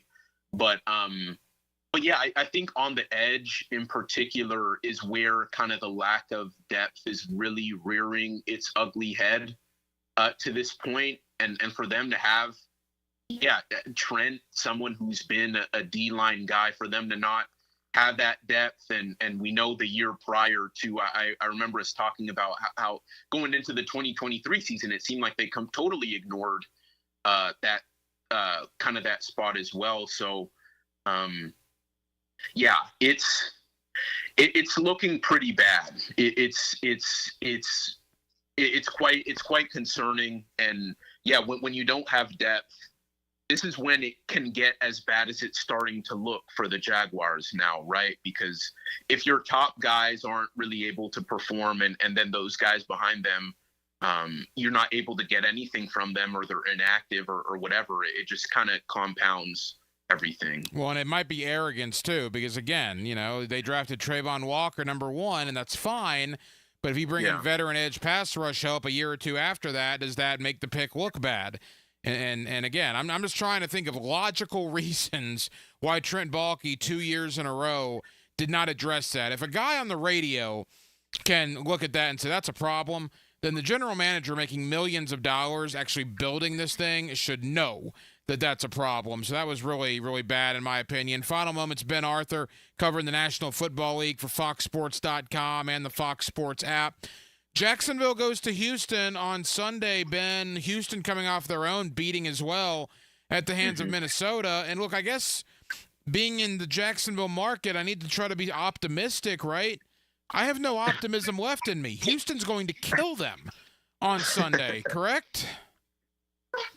That's what you would think, right? Just on paper, what the Texans are becoming what they are despite kind of that loss to Minnesota. But it is a division game, Ryan. So, I mean, we've seen these division games where you think, oh, it's going to be lopsided in one way or the other, but they turn out to be much closer, or the result is much closer or unexpected. So, and just knowing kind of everything that's at stake for the Jaguars, right? Like the way we're talking with them being 0-3, imagine what the chatter is going to be if they go 0-4, despite knowing how good the Texans are. So I think they'll be really motivated. They definitely face much more pressure than the Texans are facing at this point. So maybe they catch the Texans off guard a bit. But yeah, this is an extremely talented Texans team that just has so many weapons that they don't really know how to utilize all of them correctly. But I think one thing that has been interesting though with the Texans and is maybe a reason for hope if you're the Jaguars is not having Joe Mixon has turned out to kind of be a big deal for Houston. Like he kind of gives them that balance. We saw what he did in the opener against the Colts, rushing for nearly 160. And in the last two games, their passing attack has kind of been, or just overall, their passing attack has been kind of haphazard. Tank Dell hasn't really gotten going. Stroud obviously had his 2 picks and whatnot. And so I think if there's any hope for the Jaguars, it's that the Texans, despite all their talent, still seem to they're still trying to figure it out in terms of how to balance out their attack, how to kind of prevent some of these penalties that have hampered them to this point, and making sure everyone gets a touch, so to speak, because they have so many guys who can make plays. So if you're a Jaguars person, I think that's maybe a reason for optimism. But the Texans defense looks pretty legit, besides the Minnesota game, of course. I mean, so yeah, it's gonna be a tough one for sure. But I just go back to the fact that this is a division game, and you kind of never know what can happen in those games. So Ben, as we wrap up, again, Ben Arthur, FoxSports.com and the Fox Sports app. You cover the NFL as a whole, but one of your expertise is in the AFC South, and you're very well connected down here. The AFC South has been unbelievably disappointing, right? I mean, we thought that this division was going to be, one of the top 2 or 3 divisions in football. Houston is 2-1. They've looked underwhelming. Jacksonville's awful. If there's any silver lining here, it's that the Titans are equally awful. And Indianapolis appears to have an Anthony Richardson problem. I mean, what a letdown the AFC South has been to this point. Man, yeah. I mean, we were all super amped about that, right? Like this division maybe finally getting out of the shadows and emerging as one of the top in the league. And man, we've talked about this a number of times, right? Like, look at the upside, the potential of this division. But man, it's just the football gods had other plans, right? And I guess that's the beautiful thing about football, right? You never kind of know what's going to happen in a given season, in a given week. But yeah, I am surprised though. I think just with the flashes we've seen, I think particularly with Houston and even in the small sample size, Richardson and then Trevor Lawrence has had his flashes. It is very surprising to see that we're at this point. And look, it's still early in the season, right? We're still in September. But it is surprising to see the AFC South at this point. And yeah, I don't really have anything else to say on that. It's still kind of stunning to me. But But I do still think, regardless of what's kind of happening with the division in totality, the Texans, despite their loss to the Vikings, I still think they're very, very legit in the AFC. So I think they're probably going to have to carry this division. Ben, tell the good folks here in Jacksonville, foxsports.com, the Fox Sports app, what you have coming up as we head into week 4 of the NFL season. Yeah, so I'm going to have a story on Will Levis coming soon in the next several days, closer to their Monday night game in Miami. That's the AFC South related story I have. Covering the NFL at large. Now I have a couple other stories. Malik Neighbors' story. I have a story on undrafted players in the NFL coming out, and but yeah, those are probably some of the main things. But yeah, thanks as always for having me. And yeah, as you said, Fox Sports app, foxsports.com, and then on X at Ben Y. Arthur is where people can tap in. So he's one of our favorites, Ben Arthur, foxsports.com and the Fox Sports app. Ben, I know you're busy. Thank you for the time. We'll talk again soon. Sounds good, Ryan. Thanks for having me. We call Jacksonville home because it is our home. Our home sweet home. 1010XL, Jacksonville Sports Radio. Baloo here for Smunez Vision. Why Smunez Vision? Well, I've been with Dr. Neil Smunez now since I got back to Jacksonville in 2006. 37 years of experience he has. Smunez Vision is a family organization that focuses on personal high-quality medical and surgical eye care. Dr. Catherine Smunez is fellowship trained in cornea and cataract surgery and all refractive surgery. Combined, that's 30 years plus in laser eye surgery. Visit SmunezVision.com today. Care you can see. Bueller Air and Plumbing presents Are You Cool? Today's contestant, a dust bunny breeder from Jacksonville, Florida, meet Steve Johnson. Welcome to the show, Steve. It's great to be here, Alex. Yeah, you don't have to answer it in the form of a question, Steve. What is this game show? See, that's another question. Are you going to ask me about air conditioners? Yeah, okay. How about we just send the Bueller guys over and you can annoy them with all your questions? Johnny? That's right, Steve. Bueller Air and Plumbing can answer all your air conditioning questions. Repair options, replacement models, and how to make your AC last longer while saving electricity. Making sure you are cool. Where is the parking lot? You're killing me, Steve. Stay cooler with Bueller. Visit BuellerAir.com. I'm here with Danny Van Sickle, director of the Electrical Training Alliance. Danny, tell me about your program. Hey, Rick, we're a 5-year electrical apprenticeship. Our students start out making over $40,000 a year, and right now graduate making over $90,000 a year, including benefits. There is no tuition or no student debt. You just have to apply and get accepted. Did you say no tuition and no student debt? You heard that right, Rick. Once you're accepted to the program, your only cost are the books and the course fees. About $800 a year. That sounds like an amazing opportunity. How can I learn more? Just go to etajax.org and you can apply there. Apply by November 7th. With fall savings at the Home Depot, you can get up to $1,600 off select appliances from top brands like Samsung, ranked #1 in customer satisfaction. Wash and dry in one cycle with the Samsung Ultra Capacity All-in-One Washer-Dryer Combo from the Home Depot. And get laundry day done faster, running a super speed load in just 98 minutes. Right now, shop fall savings for up to $1,600 off select appliances at the Home Depot. How doers get more done. Pricing about September 26th through October 16th. U.S. only. See store online for details. Visit jdpower.com/awards for more details.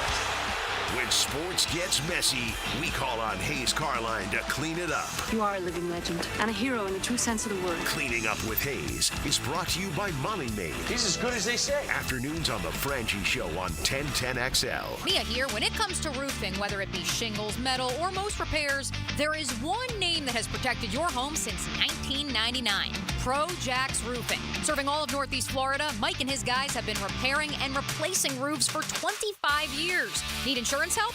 Mike's team can help. Raised in a military family, Mike provides great attention to detail with unparalleled quality and workmanship. They also have warranties, so you can have peace of mind. Call Mike today for a free estimate or online at projaxroofingfl.com. Brackish Vodka, the official vodka of UNF Athletics, 100% made in Jacksonville, is available at all local liquor stores. Visit Browdy's, Total Wine, ABC, Shores, Golden, Sahara's, Golden Ox, and more. Drink our gluten-free San Francisco Spirit award-winning vodka and see why it's the smoothest vodka you can buy. When you drink Brackish Vodka, you support all of our local employees and all the money stays in Jacksonville.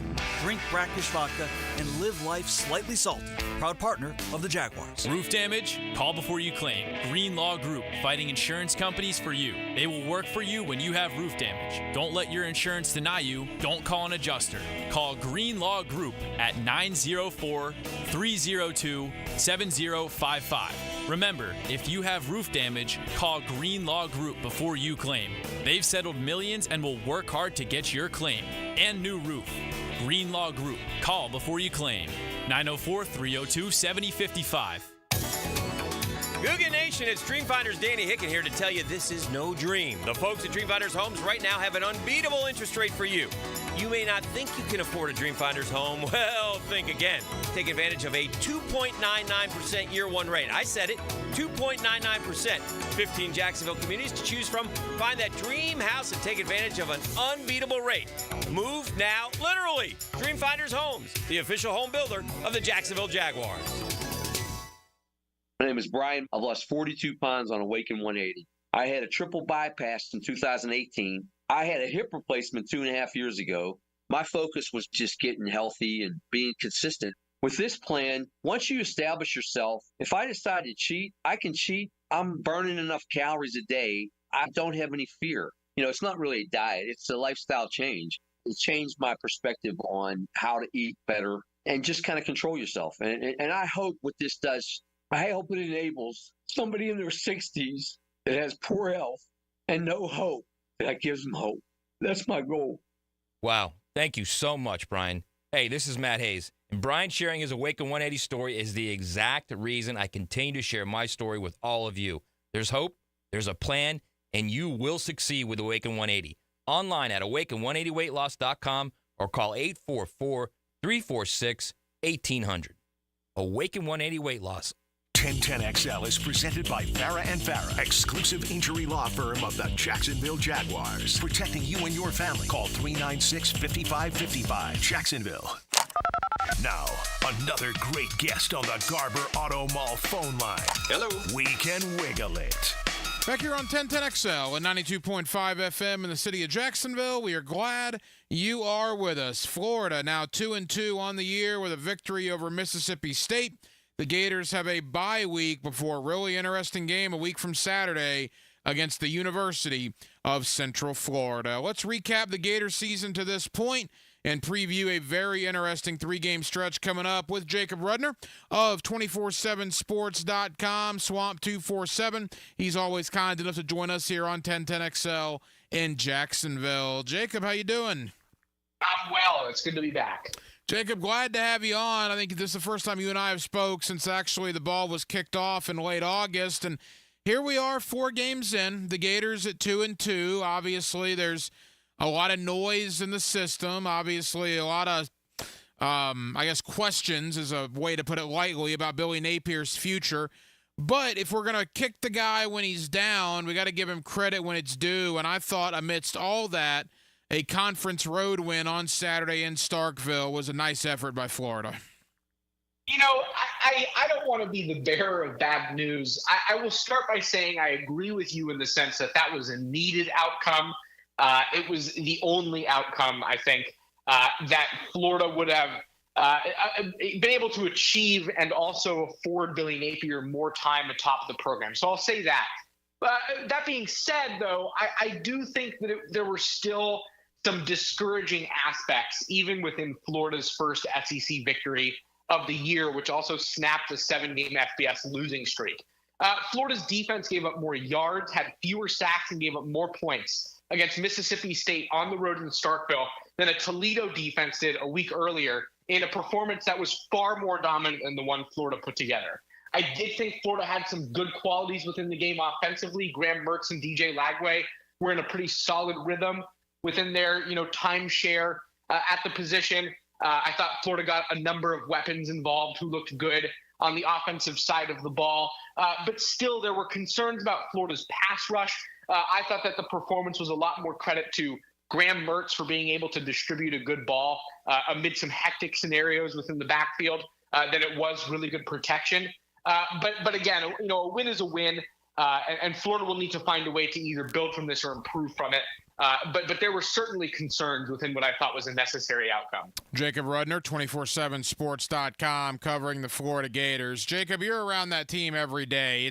It's bizarre, man. We're only a third of the way into the year. There are 8 games remaining, and yet every minute of every hour of every day, we're talking about Billy Napier's future and who's going to be the next head coach at the University of Florida. I mean, what is it like around the program right now? Because obviously the players and the coaches know what's being discussed.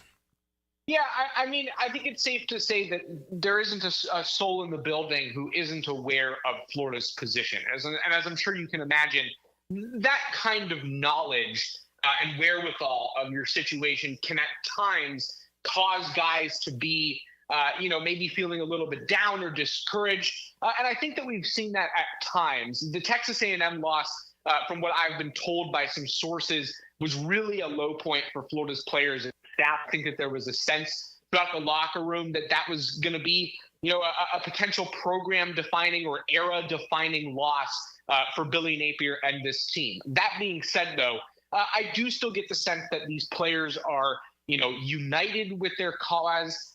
They do have goals to kind of prove that they are better than what they've put on tape so far this season. I haven't been around them since the Mississippi State loss because it is a bye week, so we didn't get any media availability, which is standard operating procedure. But from what I've been told, it does sound like the Mississippi State victory could have provided maybe a little bit of juice within a locker room that has struggled to kind of otherwise put it together. So, on one hand, I think that everybody is acutely aware of exactly where they stand. But at the same time, I do think that there's kind of a sense of, togetherness and camaraderie within this cause to kind of prove Billy right and prove themselves right. Well, and along those lines, and you just alluded to it right there, Jacob, I mean, I made this point last week, and I'm certainly not the only one. It's not an uncommon point, with all the questions about Billy Napier's future. Is there a chance he loses the locker room? Are guys going to stop listening to the message? And at least on Saturday in Starkville, that obviously appeared not to be the case as they went out, particularly on offense, and played pretty well. Yeah, I think that there is, like I said, this degree to which guys feel motivated to, if nothing else, prove themselves right. There was a lot of talk on the player side throughout the preseason that this team was going to be a lot better than the one that was on the field last year, and that this was a group that was capable of kind of maybe surprising some people. I'm sure your listeners will remember, Florida was picked by SEC media members to finish 12th in the conference. It was not a glowing review of what people thought Billy Napier had put together ahead of his third season. And the message was pretty simple, both from the coaching level and from the player side. We are better than that, and it's just a matter of time until we show you. And they haven't been able to do that yet. If anything, I would say that they've kind of gone in the opposite direction. But like you just said, there is a sense for these guys of wanting to show the public that they have a chance to be right. And they still do view the rest of the season as an opportunity to prove that, as daunting as it may be, as you alluded to earlier. A couple of more for Jacob Rudner, 247sports.com, Swamp 247, covering the Florida Gators. He's with us here on 1010XL in Jacksonville. All right, to the actual on-the-field product. And it's interesting. They have a bye week, then a really important game against UCF. They go to Knoxville, and quite frankly, that's probably not going to be pretty. And then they play Kentucky. It's not an asinine comment to say, Jacob, that they could win 2 of the next 3. They could win both home games. Am I picking them to win both home games? I'm not sure, but I might.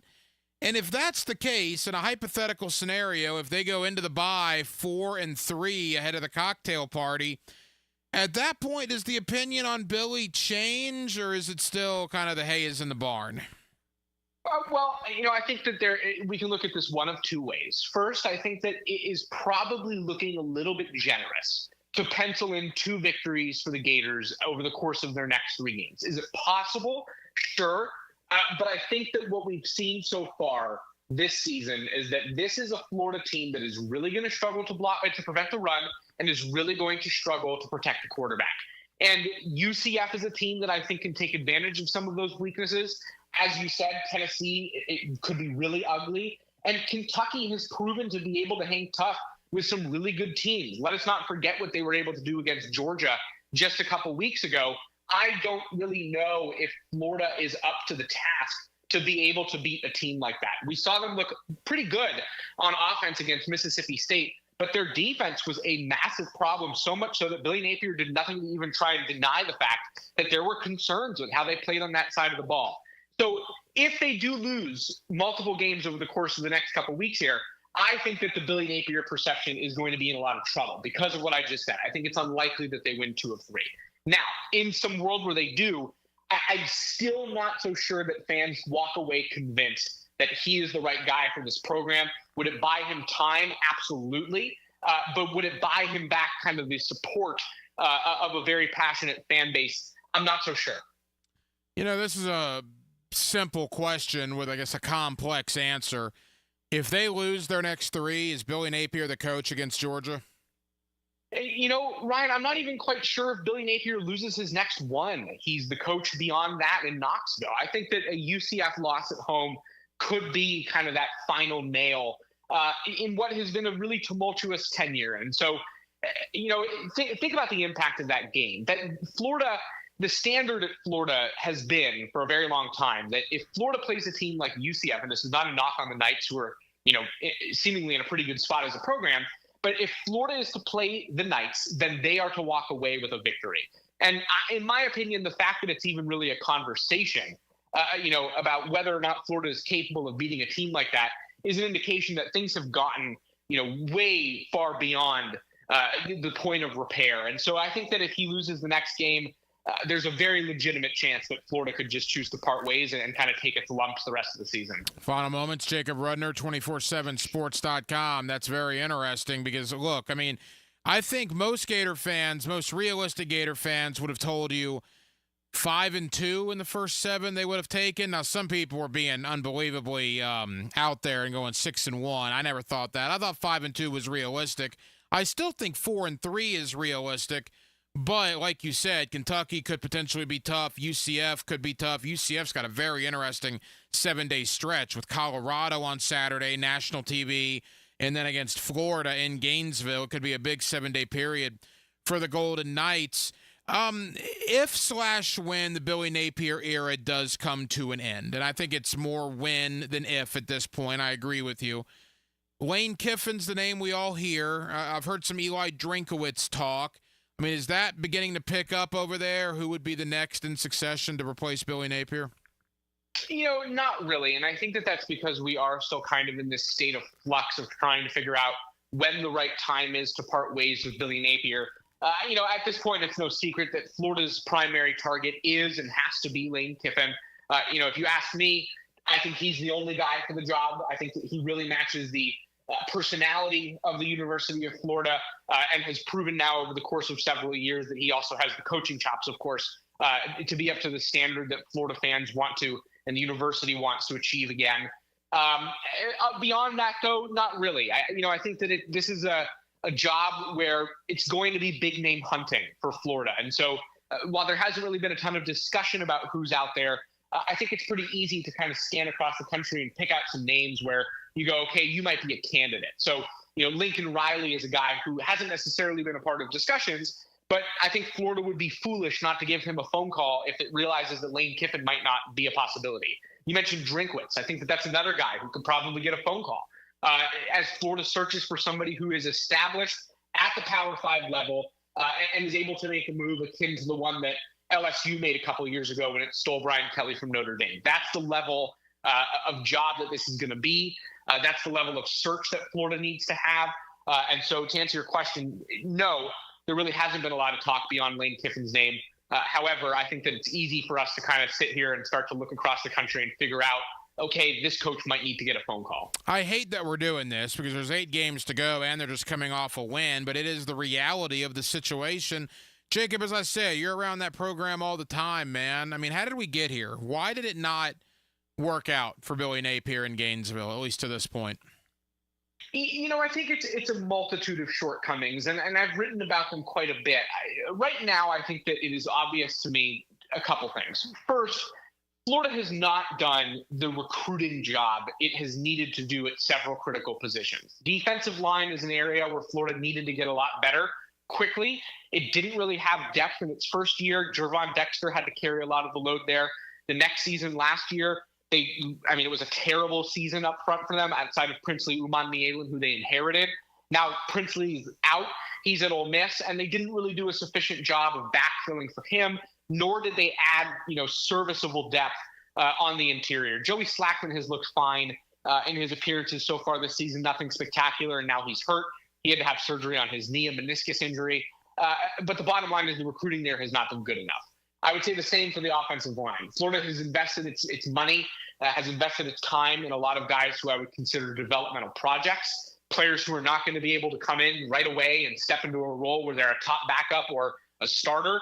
Najee Harris is probably the closest thing to that for Florida, and he has been a weak point, frankly, along the offensive line this season. And so recruiting on the trenches has not been there. And then there are other things. I think that the offensive play calling has been problematic throughout Billy Napier's tenure. It's been bland to a degree, and it really hasn't allowed this offense to take off in the ways that it needed to. I think investing in weapons outside of Ricky Pearsall has been kind of a problem. Eugene Wilson is obviously a standout, but he's hurt now, and beyond that, I'm not so sure Florida's done a great job of managing who it has on the field at the right times to allow some of these younger weapons to start to kind of fill into roles. It's a multitude of reasons in a conversation that I could take up several hours with. But the reality is that it's a failure at multiple points. You don't get to a point where you have the worst record in 28 games since the late 1940s just by making a couple mistakes. It's been a long list. Jacob, final question. We got about 90 seconds. The Gators are off this week. We all take a deep breath. UCF is on national TV against Colorado. If UCF wins that game and is 4-0, and they come to Gainesville in what is just a gigantic opportunity for UCF, Florida fans, some of them, let's be honest, are dealing with a little bit of apathy right now towards Billy Napier. Is there a concern that UCF fans might take over that stadium a week from Saturday in Gainesville? I don't think so. I mean, do I think that UCF fans could have a solid presence? Certainly. But at the end of the day, this is still the Swamp. I think that Florida fans do a really good job of, showing up, even if they know that the situation is bad. I've been impressed with the turnouts the last two games, Samford and Texas A&M. I thought that, the fans did a good job, even though it became pretty clear right out the gate that things were headed in the wrong direction. So I still think it'll be orange and blue for the most part. Jacob Rudner, 24/7 Sports, Swamp 247. Jacob, tell the good folks here in Jacksonville about your coverage heading into the bye week and, of course, heading into UCF a week from Saturday. Yeah, well, you can find us all at swamp247.com. We're constantly putting out content. And I will shout out after a lot of football talk here. It is now time for basketball coverage over at Swamp 247. The first day of preseason camp for Gator basketball is on Tuesday. And we will be out there covering that fully. So you can tune in to learn a little bit more about Todd Golden's third team, which I think is a pretty exciting group. And I know a lot of Gator fans are happy that it's basketball season. That's where they are with the football program. Jacob Rudner. Jacob, really appreciate the time, man. We'll talk again soon. Yes, sir. Thanks for having me. Now, the cool down from the cool guys at Donovan Air Electric and Plumbing. Fast, reliable, and honest service since '87. And thank you to Jacob Rudner, Swamp 247, 247sports.com for joining us here on Hacker After Dark as the Gators got a much-needed win